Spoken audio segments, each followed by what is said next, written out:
পাহাড় শব্দটি তিন অক্ষরের ছোট শব্দ, কিন্তু এর সৌন্দর্য অপরিমেয়। এই তিন অক্ষরের এই শব্দের মধ্যে যে কি টান আছে তা আমরা সত্যিই কেউ জানি না।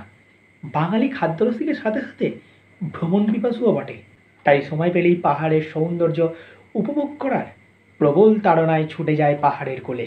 পাহাড় প্রেমিকরা পাহাড়ের টানে ছুটে যায় দূর দূরান্তে। পাহাড়ি স্বপ্নে ঝর্ণা ঝরে, ফুলে ফুলে লেগে থাকে প্রেমের পরাগ।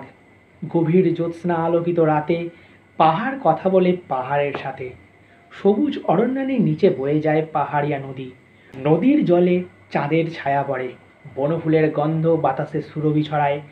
দূরের আকাশ চুপি চুপি কথা কয়, বাতাসের ফিসফিসানি অরণ্য লোকে বয়ে যায়।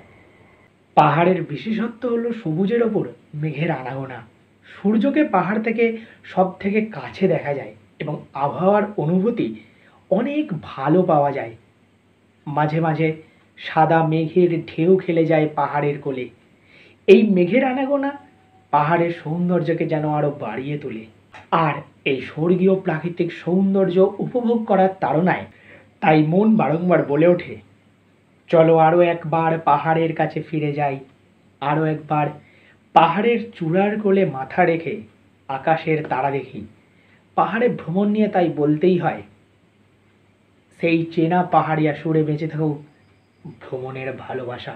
পাহাড়ের এই সৌন্দর্যের জন্যই বাঙালি বারবার ছুটে যায় বাঁকুড়ার শুশুনিয়া পাহাড়, কিংবা পুরুলিয়ার অযোধ্যা পাহাড়, কিংবা বীরভূমের মামাভাগ্নে পাহাড়ে। আর তাছাড়া হাতে কিছুদিন সময় থাকলে বাঙালিরা ছুটে যায় কাঞ্চনজঙ্ঘার কোলে সূর্যের সোনালি ছটা দেখতে। পশ্চিমবঙ্গের সৌন্দর্যের প্রতীক, দ্য কুইন অফ হিলস নামে পরিচিত দার্জিলিংয়ে। তাই সবশেষে বলাই যায়, পাহাড় পর্যটকের আবেগ, পর্যটনের রূপকথা।